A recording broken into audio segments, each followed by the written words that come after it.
অনেক অনেক দিন আগে স্পার্কউড নামক একটি রাজ্যে থাকতো এক রাজকন্যা লিলি। কিন্তু রাজকন্যা লিলি বিরক্তিকর রাজকীয় নিয়ম পালন করতে পছন্দ করত না। সে বরং বাগান ঘুরে দেখতে চাইতো এবং পুকুরের চারপাশের ব্যাঙগুলোকে তাড়া করে বেড়াতে পছন্দ করত। এবং আজ তার একটি সমস্যা ছিল, একটি খুব ছোট সমস্যা।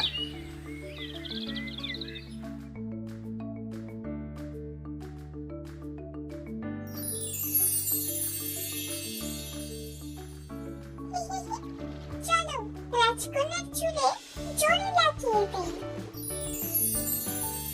না, চলো রাজকন্যার চুলে বাগানের ফুলগুলো লাগিয়ে সাজিয়ে দেই। লিলি, তুমি কি চাও? তোমরা দুজনে একদিনের জন্য শান্ত হয়ে বসে থাকতে পারো না? আমি এদিকে চিন্তায় মরে যাচ্ছি, আর তোমরা আছো তোমাদের যত দুষ্টুমি নিয়ে।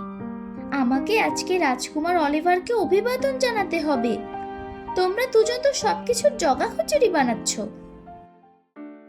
রাজকুমার অলিভার এখনই চলে আসবে। লিলি, লিলি, এই তুমি জি মহারাজ।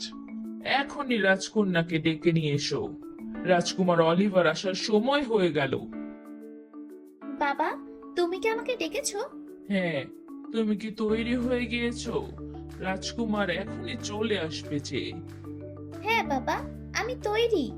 খুব ভালো। আচ্ছা, পরীগুলো কোথায়? ওরা আমার চুলের মধ্যে লুকিয়ে আছে। রাজকুমার অলিভারকে কিন্তু জানতে দেওয়া যাবে না আমাদের কাছে পরী আছে। এই দুষ্ট পরীগুলো একদম নাক কাটিয়ে দেবে। কি বলছো বাবা? তুমি সত্যিই একজন মজার মানুষ। আচ্ছা, আমি এখনই পরীগুলোকে বাগানে পাঠিয়ে দিচ্ছি। তোমরা বাগানে যাও, ফুলগুলোর সাথে খেলা করো। পরে আমি আবার তোমাদের সাথে খেলা করব।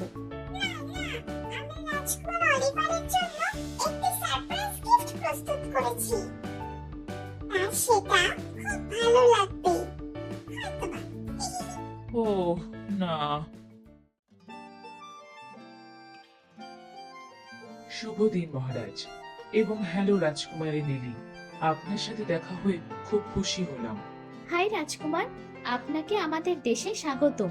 হঠাৎ করে একটা শো শো আওয়াজ হলো, আর পরীগুলো রাজকুমারের মাথায় একটি ফুলের মালা পরিয়ে দিল। রাজকুমার নিজের প্রতিচ্ছবি কাছের একটি আয়নায় দেখতে পেল এবং ভীষণ অবাক হলো। বাহ, এটা তো অপ্রত্যাশিত। এমন সুন্দর শুভেচ্ছা জানানোর জন্য পরিদেরকে এবং আপনাকে অসংখ্য ধন্যবাদ। এভাবেই শেষ হলো রাজকুমারীর সমস্যা। সে খুব সুন্দরভাবে রাজকুমারকে শুভেচ্ছা জানাতে সক্ষম হলো। আর এভাবেই আজকের গল্পটি শেষ হলো।